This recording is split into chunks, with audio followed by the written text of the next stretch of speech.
दोस्तों, भाजपा की मुश्किलें अब बिहार में स्वामी अविमुक्तेश्वरानंद सरस्वती बढ़ाने जा रहे हैं, क्योंकि उन्होंने ना सिर्फ भाजपा को लेकर एक बहुत बड़ा बयान दे दिया है, बल्कि इस बात का ऐलान भी कर दिया है कि वो अब चुनाव में प्रत्याशी उतारेंगे। ये प्रत्याशी निर्दलीय तौर पर चुनाव लड़ेंगे। माना जा रहा है कि ये प्रत्याशी भले ही सीटों पर चुनाव जीत ना पाए, लेकिन कई हजार वोट भी अगर इनके खाते में चले जाते हैं तो इसका सीधा सीधा नुकसान, सीधा सीधा इम्पैक्ट भाजपा को होगा। दरअसल स्वामी अविमुक्तेश्वरानंद सरस्वती इन दिनों गौ रक्षा संकल्प यात्रा बिहार में निकाल रहे हैं। उनका एक मोटो है कि वो गौ रक्षा को लेकर के जनता को जागरूक करना चाहते हैं। उनका कहना यह है कि वो लगातार केंद्र की भाजपा सरकार से इस बात की गुहार लगा रहे थे कि गाय को राष्ट्रीय पशु घोषित किया जाए, उसको बचाया जाए और उसके लिए तमाम कदम उठाए जाएं। लेकिन क्योंकि भाजपा सरकार इस बात को सीरियसली नहीं ले रही है, तो ऐसे में हमने निर्णय लिया है कि हम बिहार की सभी 243 सीटों पर अपने प्रत्याशी उतारेंगे और इसके लिए उन्होंने बकायदा सूची यानी कि जो लिस्ट है वो भी तैयार कर ली है। अब दोस्तों, यहां पर भाजपा के साथ लगभग कुछ वैसे ही चुनावी समीकरण बनते दिख रहे हैं जैसा पिछले चुनाव में हुआ था।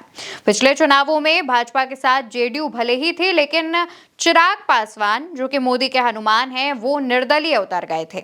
ऐसे में चिराग पासवान ने 130 से ज्यादा सीटों पर एनडीए के काफी वोट काटे थे। हालांकि चिराग पासवान ने जो वोट काटे उसका असर जेडीयू पर पड़ा, ना कि भाजपा पर। लेकिन अब क्योंकि स्थिति अलग है, चिराग पासवान एनडीए में है, पर अविमुक्तेश्वरानंद सरस्वती गौ रक्षा के नाम पर अपने प्रत्याशियों को उतारने की बात कह रहे हैं।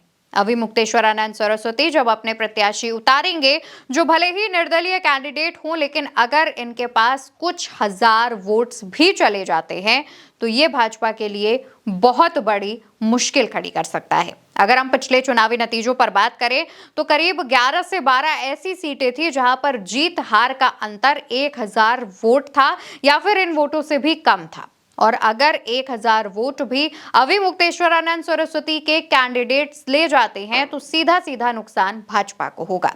अब आप ये सोच रहे होंगे कि आखिर भाजपा को लेकर के ही हम ये बात क्यों कह रहे हैं? क्या इसका इम्पैक्ट आरजेडी को नहीं होगा? क्या इसका इम्पैक्ट महागठबंधन को नहीं होगा? तो ऐसे में इसका जवाब यह है दोस्तों, क्योंकि भाजपा जो है आमतौर पर सॉफ्ट हिंदुत्व की राजनीति करती है। वो हिंदुत्व के मुद्दे को लेकर मुखर रहती है और ऐसा दिखाने की कोशिश करती है कि जो हिंदू समाज के लोग हैं वो भाजपा के हित में हैं, भाजपा के लिए वोट करते हैं, ऐसा माना भी जाता है। आप भाजपा के तमाम नेताओं के बयान उठाकर देख लीजिए, वो हिंदुत्व को लेकर के ही खुले तौर पर बयान देते हैं। भाजपा के साथ संघ मिलकर यही काम करता है। तो ऐसे में अगर हिंदुओं को गौ रक्षा के नाम पर वोट देने की बात आएगी, गौ रक्षा के नाम पर अगर वो मतदान करने जाएंगे, तो जाहिर तौर पर वो अविमुक्तेश्वरानंद सरस्वती के कैंडिडेट को चुनेंगे, ना कि भाजपा को। तो ऐसे में भाजपा के लिए एक बहुत बड़ी मुश्किल खड़ी हो चुकी है। वहीं अविमुक्तेश्वरानंद सरस्वती ने एनडीए पर, खास तौर पर भाजपा सरकार पर एक बहुत बड़ा हमला बोलते हुए एक बयान दिया। वो अपने बयान में कहते हैं, एक तरफ प्रधानमंत्री नरेंद्र मोदी कहते हैं कि उनकी पार्टी गौ रक्षा के लिए है और दूसरी तरफ देश में गौमांस का निर्यात बढ़ रहा है।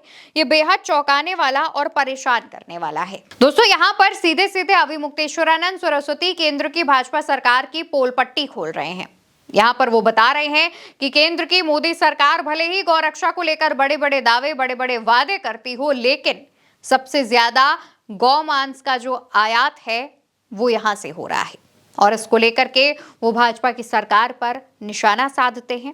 और साथ ही वो ये भी कहते हैं कि इस बार जब वो अपने कैंडिडेट उतारेंगे, उस सीट पर अगर किसी पार्टी का जो कैंडिडेट है वो उन्हें संकल्प पत्र पर ये साइन करके दे देता है कि वो गौ रक्षा के लिए काम करेंगे, तो ऐसे में उस सीट पर वो अपना कैंडिडेट वापस ले लेंगे। ऐसे में उस सीट पर वो अपना कैंडिडेट चुनाव लड़ने के लिए नहीं भेजेंगे। माना जा रहा है कि अगर महागठबंधन जो है वो अविमुक्तेश्वरानंद सरस्वती से बात कर लेता है तो ऐसे में उसकी मुश्किलें कम हो जाएंगी।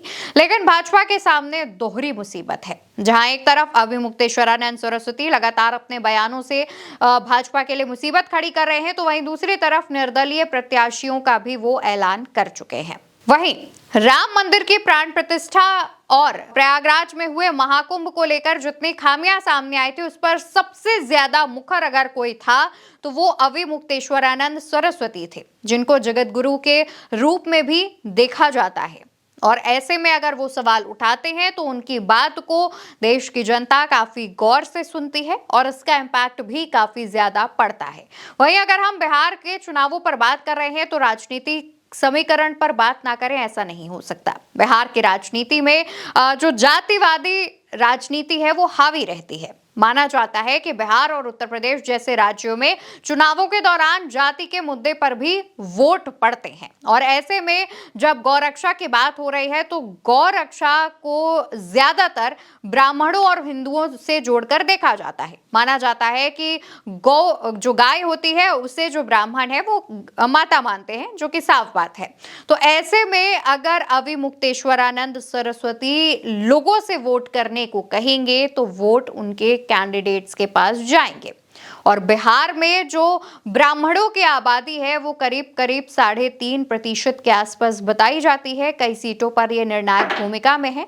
243 में से कई ऐसी सीटें हैं जहां पर ये जीत हार तय करते हैं। इनके साथ साथ जो सवर्ण जाति है, जो इनको ऊंची जाति कहा जाता है बेसिकली, वो भी अगर गौ रक्षा के नाम पर वोट करते हैं तो ये भाजपा के लिए काफी ज्यादा मुश्किलें खड़ी कर सकता है। दोस्तों, एक तरफ जहां महागठबंधन लगातार सरकार की नीतियों पर सवाल उठा रहा है तो वहीं दूसरी तरफ कई ऐसे निर्दलीय उम्मीदवार भी चुनाव लड़ने की बात कह रहे हैं और अगर ये 1000 वोट भी पाने में कामयाब हो जाते हैं तो इसका सीधा सीधा नुकसान भाजपा को होगा। फिलहाल आपको क्या लगता है, अविमुक्तेश्वरानंद सरस्वती जिस तरीके से गौरक्षा के नाम पर निर्दलीय कैंडिडेट उतारने की बात कह रहे हैं और कह रहे हैं कि इसका जो सीधा सीधा इंपैक्ट है वो भाजपा को होगा, इसको लेकर आपकी क्या राय है? आप क्या सोचते हैं? कमेंट सेक्शन में बताइएगा। वीडियो उल्टा चश्मा यूसी पर देख रहे हैं, चैनल को याद से सब्सक्राइब करिएगा। नमस्कार।